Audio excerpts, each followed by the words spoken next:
Yo, welcome to the channel if you're new here, and welcome back if you're not. It is shot by Curt. First off, let me start by saying I am not a professional colorist by any stretch of the imagination.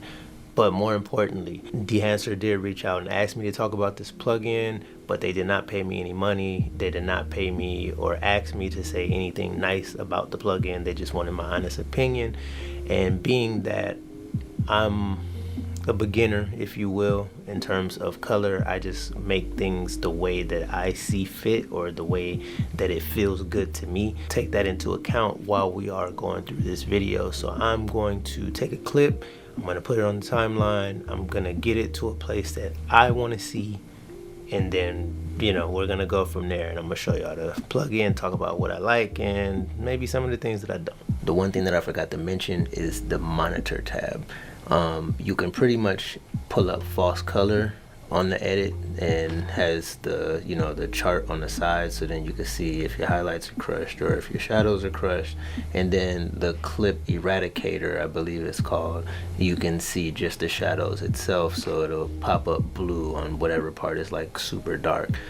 Just wanted to throw that in there. I actually forgot, and it's pretty clutch if you want to get a better balance of your shot. I think that it's pretty cool. So we're gonna start at the top with input. Now it automatically is like set at Rec 709, but I took a clip from the Canon C70 and I shot it in C-Log 2. So I did that specifically because I wanted to show that you can choose your camera and whatever settings that you shot the camera in, you can choose that and then dial it in the Dehancer app. Film is the profile that you want to use. Me personally, I tend to choose or stick within anything that's Kodak based, but it's a bunch of different options that you could choose from. Fuji, the list goes on. It's a bunch of them, but I choose to stick with Kodak. So the film developer is pretty much your contrast, your gamma, or your saturation if you want to pull or add that. Film compression, you pretty much compressing the highlights and like bringing down the white point so then it doesn't clip. We're gonna go ahead and get this about right here. Expand is pretty much controlling your white and your black point,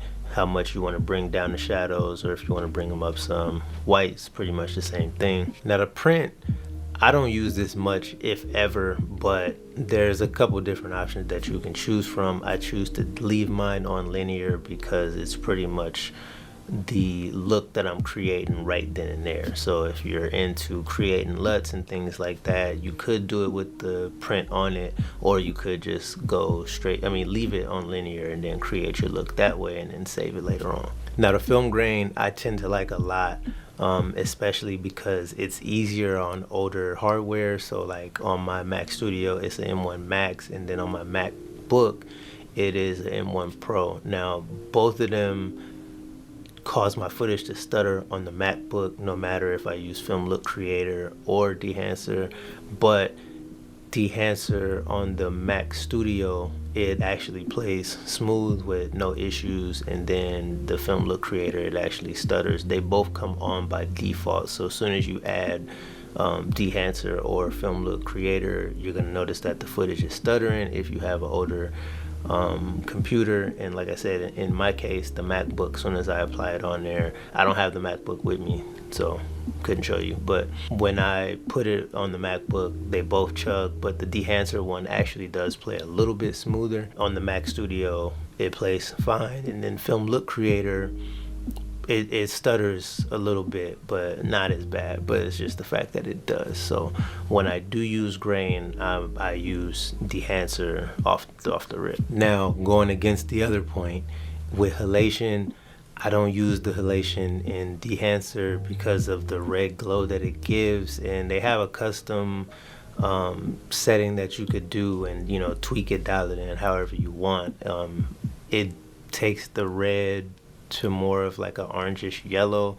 Again, still not a big fan of it. I like Film Look Creator, especially since they have an option to where you can limit it to the highlights only, so then it'll give it like a stylized sort of, well, it is blown out, but it's heavenly, if you will, for lack of a better term. Now bloom, I usually shoot with Cine Bloom, so I don't use bloom much in either program, but they both work pretty well. Film damage is like the little scratches and hairs that come on the screen. This is one that I don't use really at all. But there is a project that I'm working on with a client right now, and the feel is more like a 70s 80s sort of vibe, so I will be using Dehancer.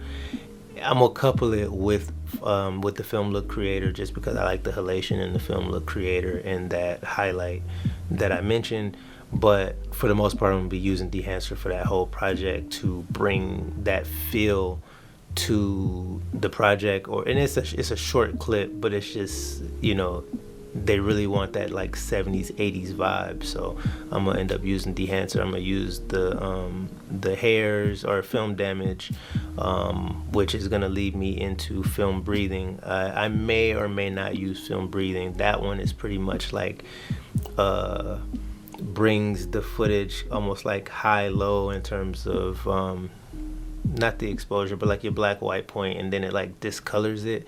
I'm not really a big fan of that one, so that one I may not be using. But I think another one that I will probably add is the gate weave, which is pretty much like little micro jitters that, when a film is playing, it could like shake, and which would go along with the discoloration, the scratches and everything. But I just don't like the discoloration part. But the little jitters, I can add that, and then if you throw, or when you throw the overlay on it, you can go from 8mm to 65, and whatever sort of way that you're going for. I think in my case, for the project that I'm talking about, some of it shot, I can't show you, and then the other part we're gonna shoot this weekend. But I'm probably gonna do 16mm for that, and then add the jitter, add the scratches and those different things, along with like a retro sort of text.